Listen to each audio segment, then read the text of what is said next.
નમસ્કાર, આપ જોઈ રહ્યા છો નેશન પ્લસ ન્યૂઝ. હું છું આપની સાથે હેતર ગોવિલ. સાવલી તાલુકાના લાંછનપુરા ગામ પાસેથી પસાર થતી મહીસાગર નદીમાંથી મૃતદેહ મળી આવ્યો છે. મૃતદેહ વડોદરા કારેલીબાગ પાણીની ટાંકી પાસેના રહેવાસી પ્રવીણસિંહ વાઘેલાનો હોવાની માહિતી પ્રાપ્ત થઈ રહી છે.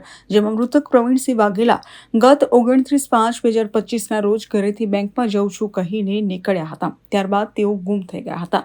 મૃતક પ્રવીણસિંહ પરિણીત, ઉંમર 40 વર્ષ અને સંતાનમાં 2 દીકરીનો પિતા છે. 29 મેના રોજ ઘરેથી નીકળ્યા બાદ પરત ન ફરતા પરિવાર દ્વારા પ્રવીણસિંહની શોધખોળ કરવામાં આવતા આજરોજ સાવલીના લાંછનપુર ગામ પાસેથી પસાર થતી મહીસાગર નદીમાંથી પ્રવીણસિંહનો મૃતદેહ તરતો દેખાયો હતો. સ્થાનિક તરવૈયાઓ અને ફાયર વિભાગ દ્વારા મૃતદેહને બહાર કાઢવામાં આવ્યો હતો.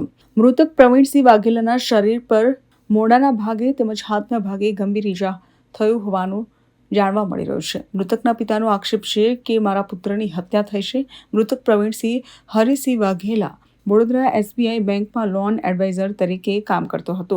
ધીરેન્દ્રસિંહ નામના યુવક ઉપર પરિવારજનોને શંકા છે. ધીરેન્દ્રસિંહ મૃતક પ્રવીણસિંહ વાઘેલાનો લોન એડવાઇઝરમાં ભાગીદાર હતો. પ્રવીણસિંહ મારો બાબો છે.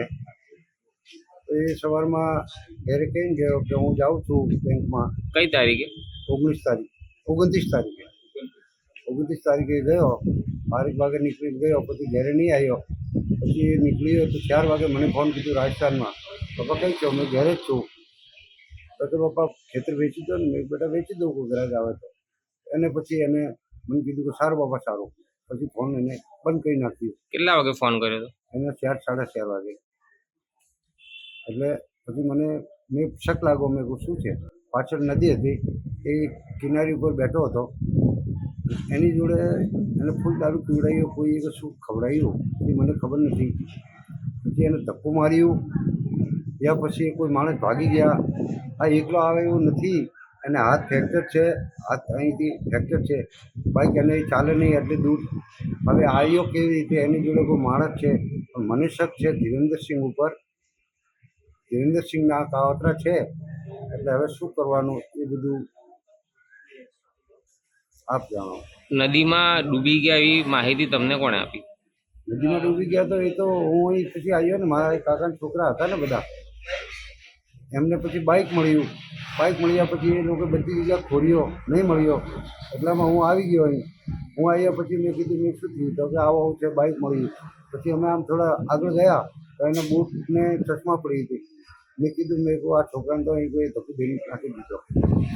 પછી અમે પેલા PI આવ્યા કારેલીબાગના, બધી જગ્યા કીધું તો કે અત્યારે તો 4:30 થઈ ગયા. હવે કોઈ તરવૈયા નહીં, આપણે કાલે તરવૈયા બોલાવી નીકળીશું. એટલામાં અમે હજુ ઊભા જ હતા. 5 જ મિનિટમાં લાશ બહાર આવી ગઈ. બહાર આવીને તો એક માણસ ઊભો હતો, એને કીધું ઓ લાશ આવી. તો પછી આ તરવૈયા અંદર ઉતરી અને લાશને બહાર લાવ્યા. પછી અમે અહીં લઈને આવ્યા.